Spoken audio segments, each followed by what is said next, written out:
Queridos amigos e amigas, bem-vindos ao podcast Vozes da Lei. Hoje estamos no nosso 9º episódio com a desembargadora Cristina Tereza Gaulia, diretora-geral da Escola de Magistratura do Estado do Rio de Janeiro.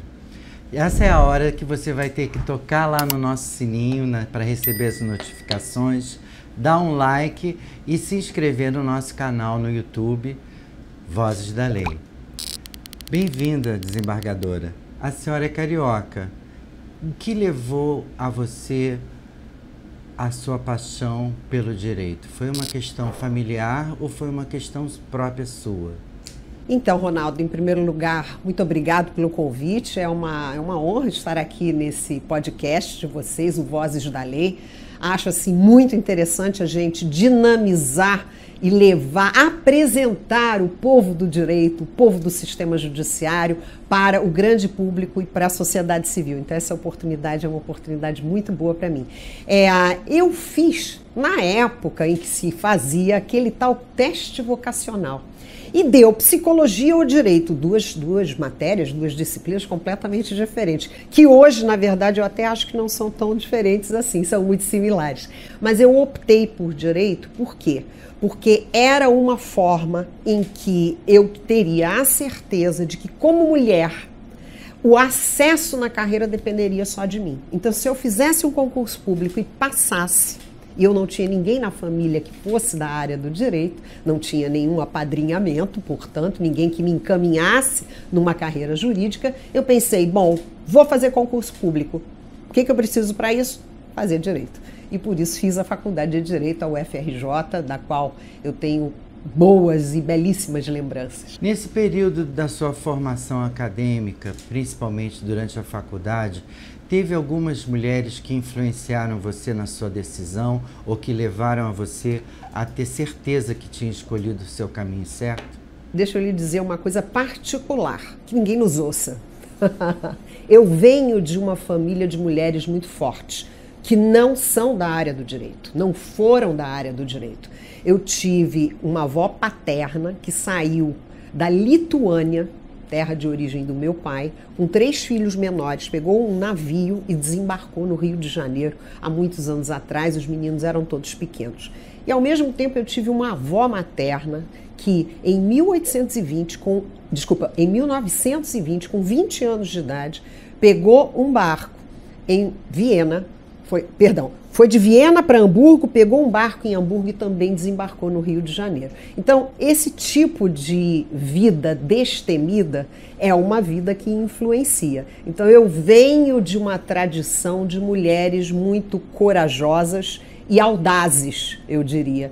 Então, em função disso, obviamente que a minha vida tem sido sempre influenciada por essa força feminina, né? Não necessariamente na área do direito, embora a gente sempre sofra a influência de professores e professoras que tivemos, mas basicamente eu quero lembrar dessa minha influência, que é uma influência feminista familiar, da qual minha mãe também não fugiu.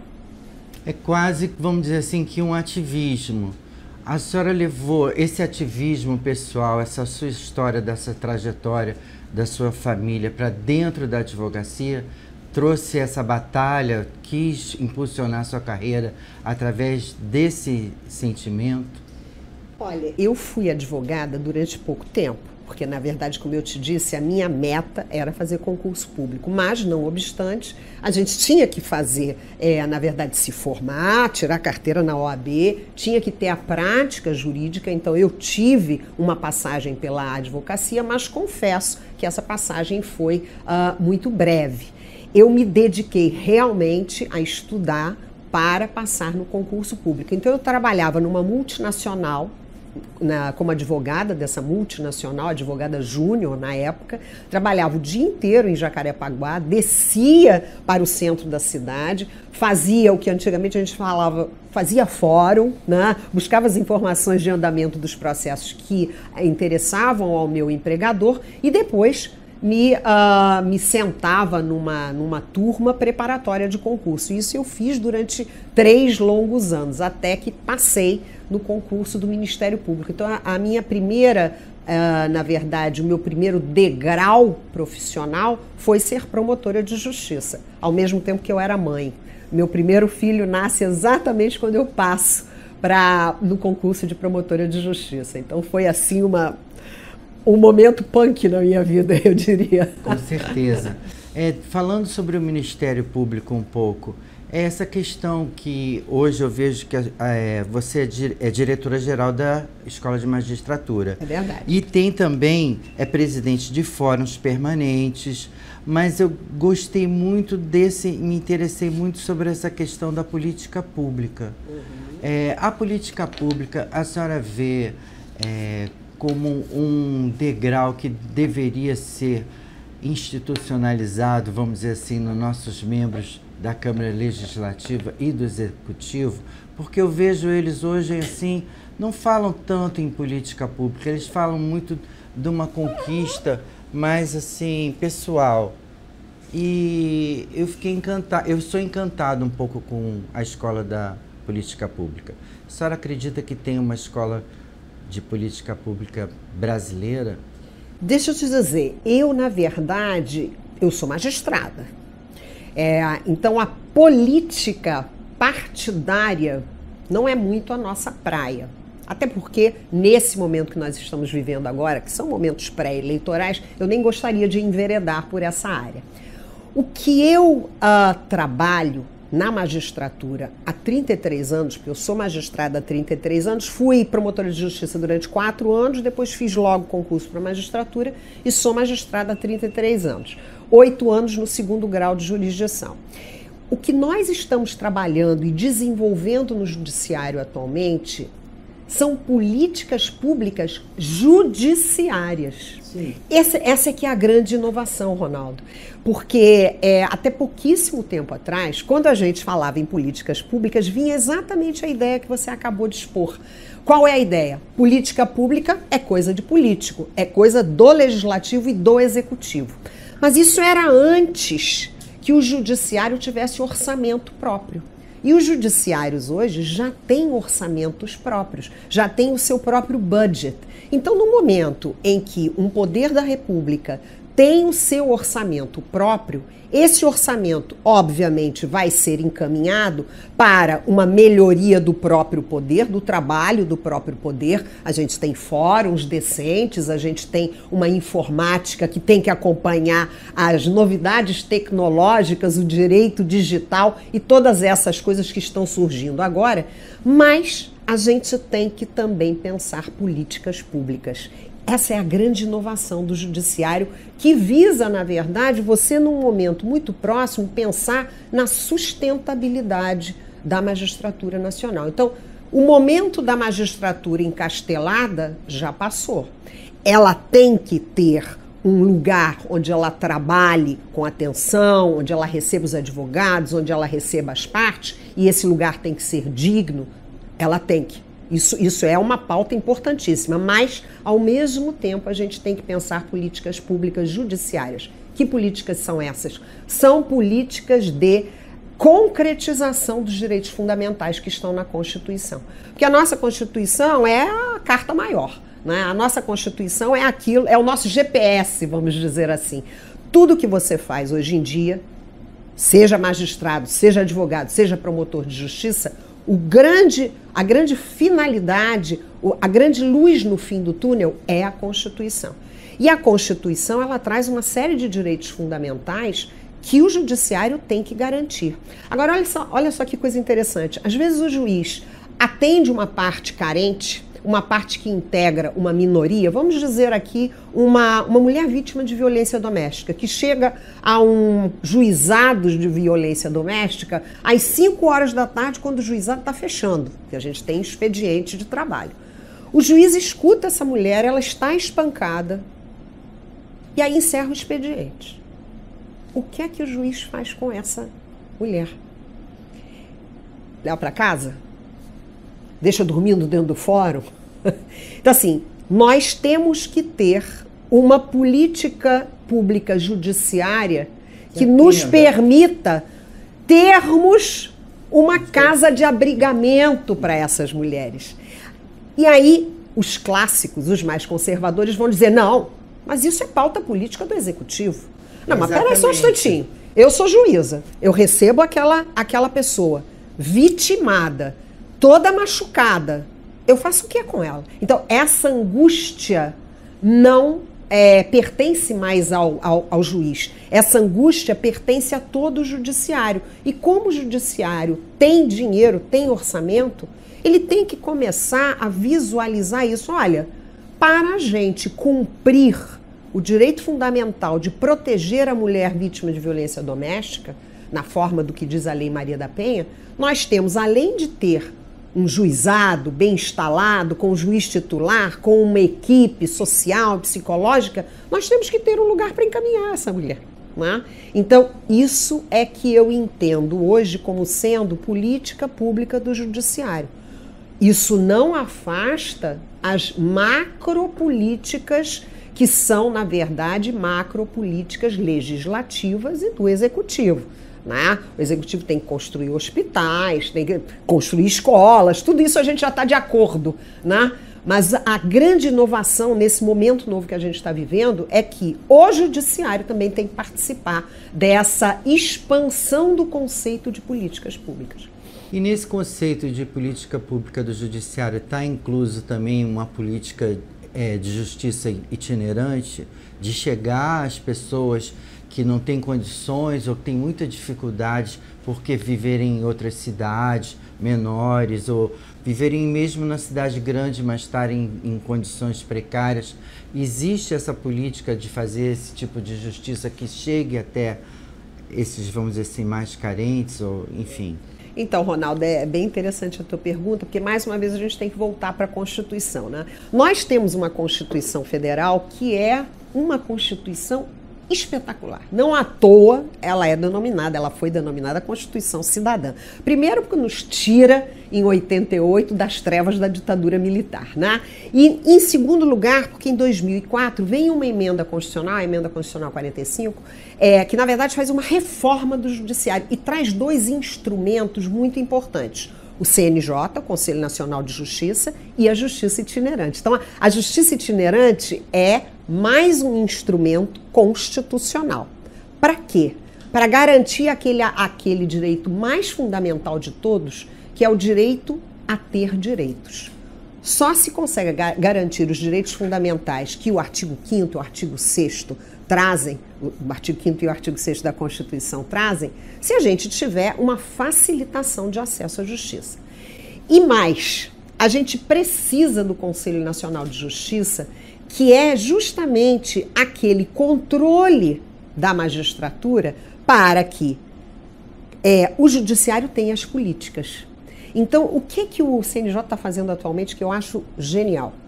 Está buscando ver quais são as melhores políticas judiciárias, aquelas que o Conselho deve considerar como de ampliação necessária em todos os tribunais. A justiça itinerante é uma dessas, vamos dizer assim, eu não gosto de chamar a justiça itinerante de política pública, porque na verdade, política pública judiciária, porque na verdade a justiça itinerante é uma fórmula inovadora de prestação jurisdicional, né? A gente não diz que construir fórum é uma política pública do judiciário, não. Né? Isso faz parte do nosso trabalho, né? E por isso eu também não gosto de dizer que o barquinho da justiça itinerante, o ônibus da justiça itinerante são, na verdade, políticas públicas judiciárias. Não. São, na verdade, uma fórmula cidadã de ampliação do acesso à justiça. Você diria que é uma coisa mais social? Assim, de uma política social? Não, eu diria que é jurisdição. É prestação jurisdicional, é trabalho do juiz. É trabalho do juiz dar sentenças dentro do seu gabinete, é trabalho do juiz fazer sessões de julgamento no colegiado no 2º grau dentro das salas de sessões, é trabalho do juiz atender as pessoas periféricas, invisíveis, pobres de todo gênero, como eu costumo dizer, aonde essas pessoas estão, porque essas pessoas que eu acabei de mencionar e tantas outras, elas não conseguem chegar aos fóruns. Então, essa situação, você tem duas opções. Ou você nega que isso está acontecendo e essa camada da população brasileira vai ficar fora dos direitos e garantias fundamentais, porque não chega à Defensoria Pública. Você diz, nós temos Defensoria Pública hoje. É claro que a Defensoria faz um mega trabalho importantíssimo. Mas a questão não é essa. A questão é que muitas dessas pessoas não chegam sequer à Defensoria Pública. Quiçá entrar nos fóruns e serem atendidas lá dentro. Então, para essas pessoas, muitas delas que não são sequer cidadãs, são, na verdade, habitantes da terra brasileira, porque não tem sequer certidão de nascimento. Então você pensa, Ronaldo, uma pessoa que não tem certidão de nascimento não entra nas estatísticas do IBGE, não é cidadã, porque não pode tirar nenhum outro documento, não pode buscar nenhum direito fundamental e nem direito de sobrevivência. Então, para essas pessoas, tem que haver uma jurisdição diferenciada, tem que haver uma pauta de acesso à justiça diferenciada. E qual é essa pauta? Os juízes têm que ir até onde essas pessoas estão, porque elas não chegam até eles. Tem uma coisa muito interessante, né, que as pessoas se ressentem um pouco, mas que é muito verdadeira. As pessoas têm medo do juiz. Elas têm medo do juiz, elas têm medo da capa preta, né? Isso é absolutamente inevitável. E a gente querer negar isso é tapar o sol com a peneira. Né? Então, eu até me lembro de uma situação que eu acho que vale a pena retratar. Eu, há muitos anos atrás, fiz um casamento, que juiz de primeiro grau pode fazer casamentos, né? Ele não é juiz de paz, essa função de fazer casamentos é do juiz de paz, mas o juiz de primeiro grau, ele pode fazer também casamentos. Ele pede autorização para o presidente do tribunal e faz casamentos. Então, eu fui fazer o casamento da filha de uma grande amiga, e esse casamento foi na casa da avó dessa moça. E aí eu cheguei com a minha capa, né? Porque no casamento o juiz tem que botar capa, tem que botar o capelo, que é aquele chapéu exótico da magistratura, né? Fui até o toalete para mudar a roupa. E quando eu saí, tinha duas crianças, uma menininha de uns, 6 anos e um menininho de 3. A menininha agarrou no menininho e disse assim, a bruxa também veio. Eu nunca mais esqueci dessa história, porque ela é muito marcante. Porque, você sabe, né? A criança é super sincera, né? A criança fala tudo que pensa. Passa, né? pela cabeça, fala. Exatamente. Mas isso é muito marcante, porque você pensa bem, a criança está vendo aquela roupa preta e está me identificando de uma maneira absolutamente absurda, né? Com a bruxa. E aí eu abaixei e falei, não, olha, eu não sou bruxa não, olha o pelinho aqui, é um pelinho, não é chapéu pontudo, essa é uma roupa bonita, é uma roupa que é um uniforme dos juízes, uma roupa elegante, que deixa as mulheres mais bonitas, entendeu? E aí fiz o casamento, né? Mas nunca me esqueci disso. E isso voltou reiteradas vezes ao longo dos meus 33 anos de magistratura, porque você percebe o temor e o medo das pessoas quando elas estão sentadas na tua frente nas salas de audiência. Quando você se despe das formalidades e você vai ao encontro das pessoas, e eu fiz justiça itinerante em Roraima, no Amapá, em Rondônia, a bordo do navio, a bordo dos barcos, porque a magistratura lá no norte do Brasil faz o uso dos barcos, porque, na verdade, as estradas, né, são as vias fluviais. Então, lá a gente não usa o ônibus, eles não usam ônibus, eles usam barcos.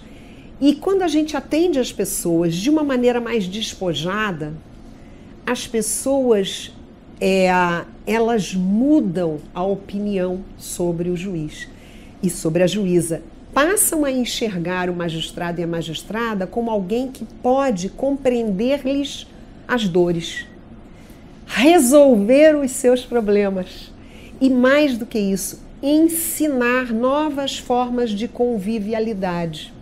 Então, isso é uma experiência que marca muito a magistratura. Então, nós temos hoje no Rio de Janeiro realmente uma justiça itinerante já há 18 anos. Esses ônibus da justiça itinerante estão em vários bairros da cidade, em favelas, na periferia, na Zona Oeste.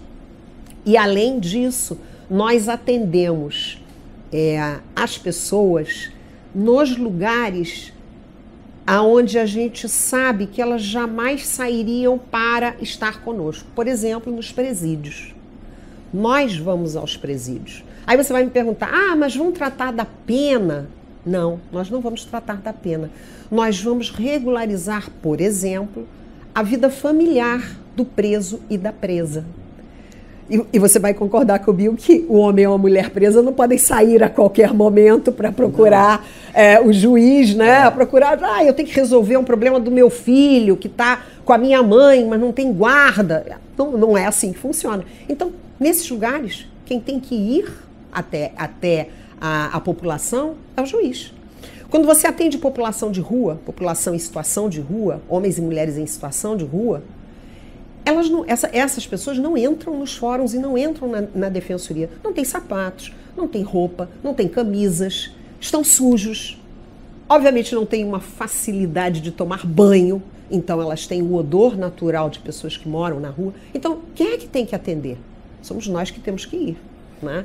E mais, é muito interessante, outra experiência que eu conto para você. Nós temos um projeto com o Colégio Cruzeiro, que é uma escola alemã no centro do Rio de Janeiro, e eles têm um projeto de recuperação da Praça Cruz Vermelha. E nós estamos juntos com essa escola no atendimento à população de rua que mora ali na Praça Cruz Vermelha.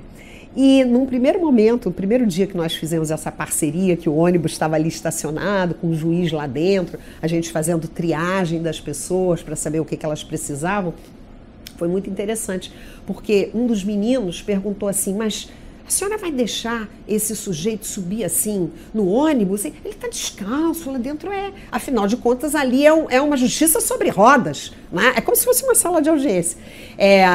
Ele está sem camisa, está todo rasgado. E aí eu falei pro rapaz, sim, a gente tem que deixar, porque essas pessoas também precisam de nós. Qual é a outra opção? A outra opção é eles ficarem sem certidão de nascimento, sem atendimento médico, né? Sem o LOAS, eventualmente, que é um benefício, né, do INSS que algumas pessoas têm direito. Então, assim, tem que entrar. Né?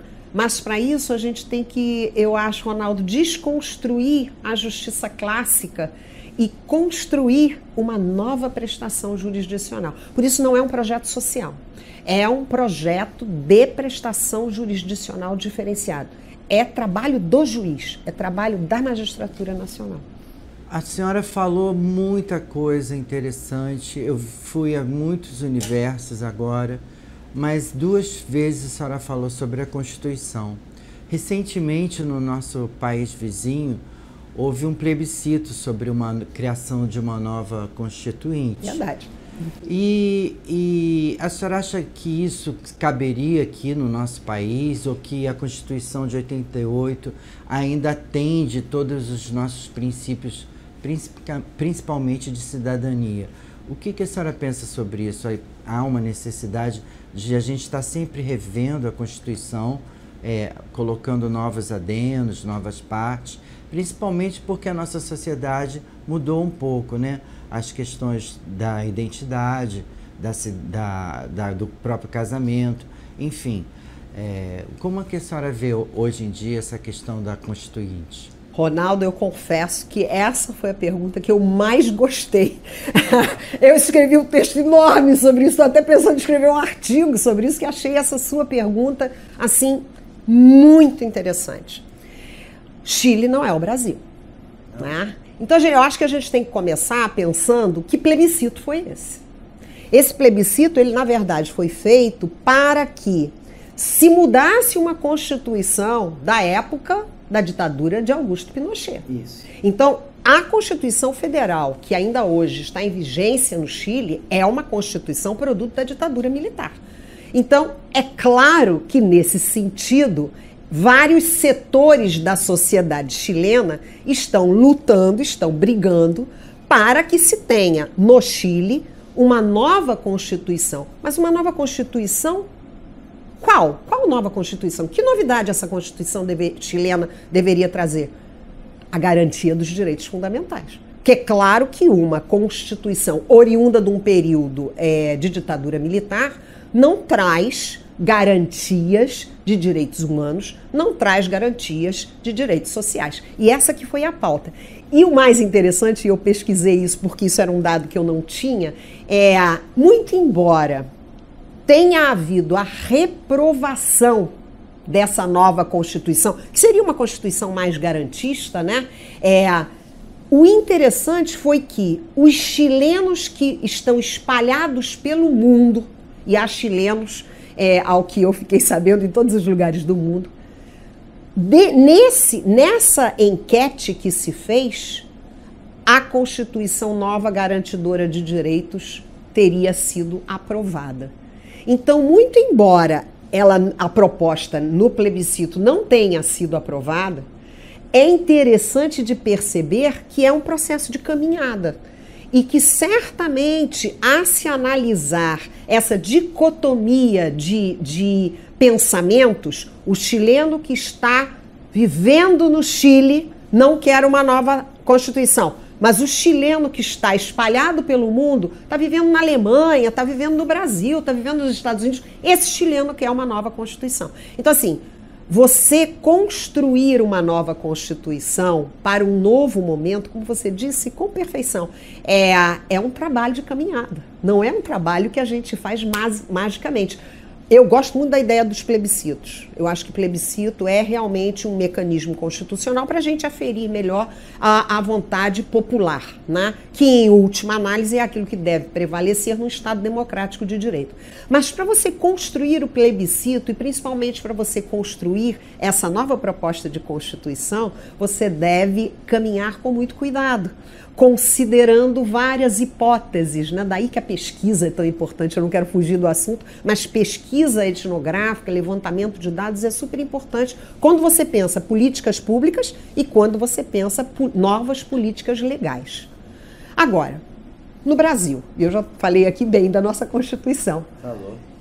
O que a gente tem? A gente tem uma Constituição de 88 que é prenhe em garantias. A gente tem uma Constituição que é riquíssima a nível de proteção de direitos humanos, a nível de proteção das diferenças. E cada vez mais a sociedade civil, não só no Brasil, mas no mundo todo, está enxergando as diferenças. Então, eu me pergunto, para que a gente ia precisar de uma nova Constituição? Essa Constituição que nós temos é fantástica. Ela tem direitos fundamentais, um rol enorme, ela garante populações indígenas, ela garante idosos, ela garante crianças e adolescentes, ela garante as novas fórmulas familiares, né? E quem tem a última palavra sobre a interpretação da Constituição é o guardião da Constituição, que é o Supremo Tribunal Federal.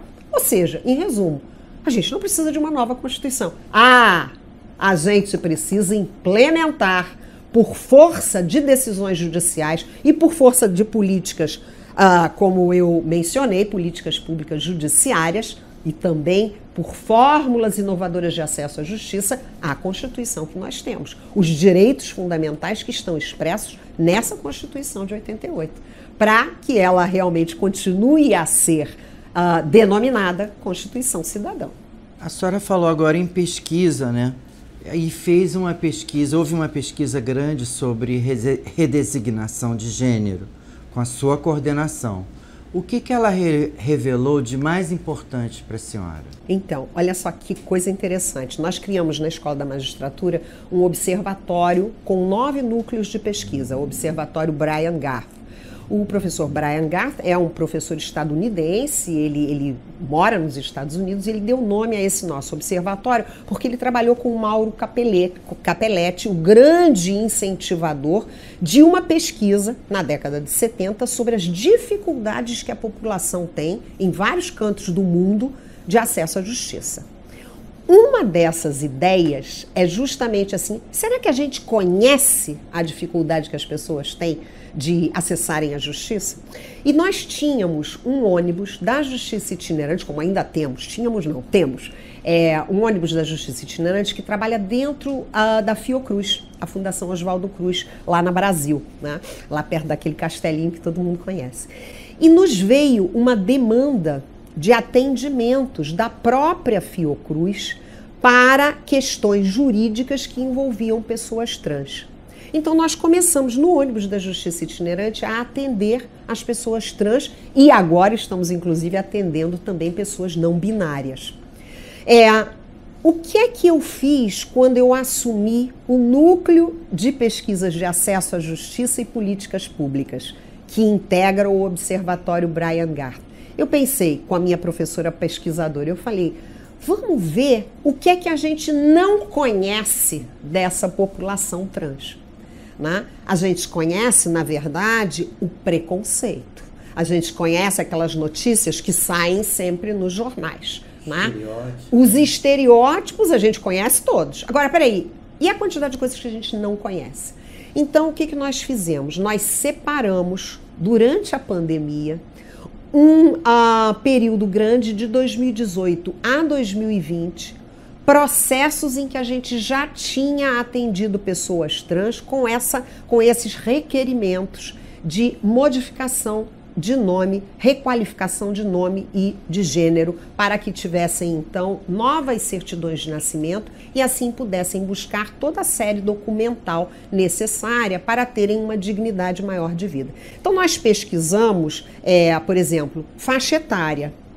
Nos defrontamos com informações muito interessantes.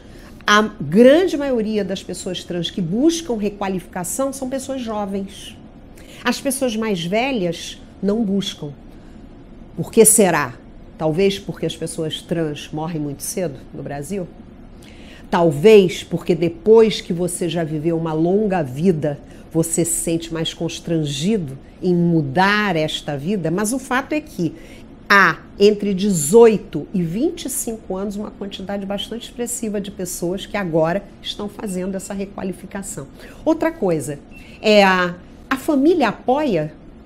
Uma quantidade muito grande de pessoas disse, olha, minha família não apoia, não apoiou.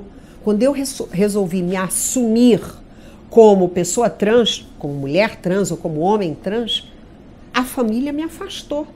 Onde é que eu achei apoio? Eu achei apoio com os meus amigos.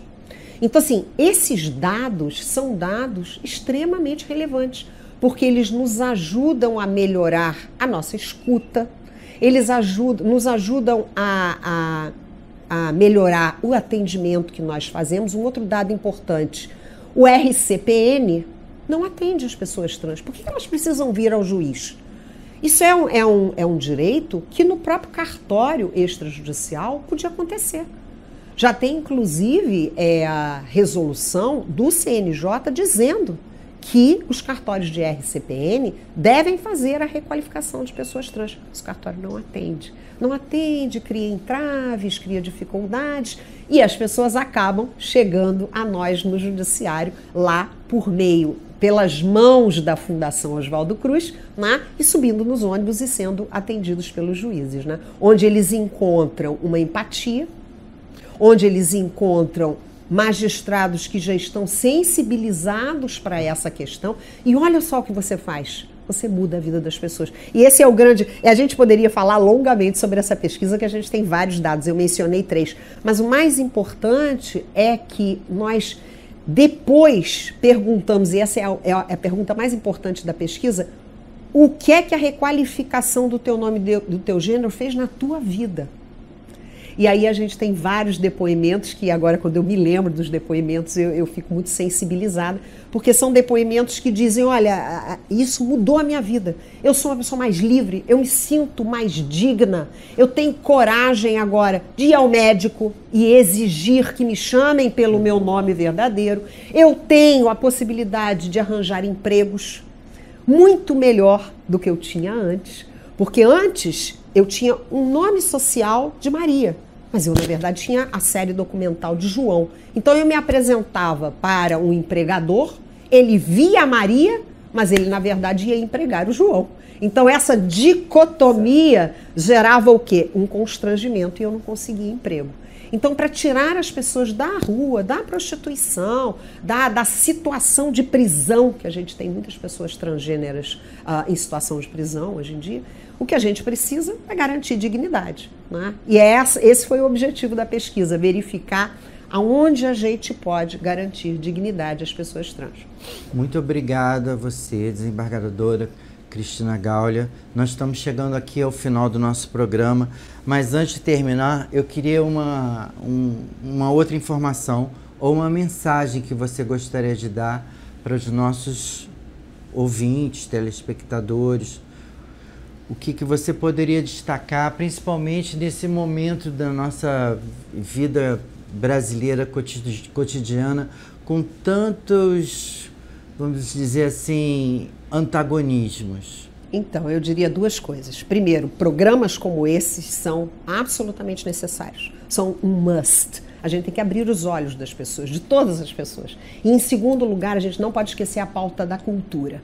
Sem cultura, não há educação possível, não há ampliação de horizontes, não há ampliação de universos. E só quando você amplia teus horizontes, através da cultura, através da arte, escultura, cinema, teatro, música, enfim, todas essas fórmulas de cultura, é que você vai compreender melhor a sociedade em que você vive e você vai poder construir uma instituição pública melhor. Aqui eu falo pelo Poder Judiciário, mas isso vale, na verdade, para todas as outras instituições públicas. Obrigado demais, Ronaldo, Obrigado por ter me convidado a estar aqui. Amei estar aqui com você e compreender um pouco o teu trabalho, compreender um pouco mais um pouco do Judiciário. E quero agradecer a vocês. Não esqueçam de apertarem lá o nosso sininho e dar um like e se inscrever no nosso canal no YouTube Vozes da Lei. Um abraço grande. Obrigada.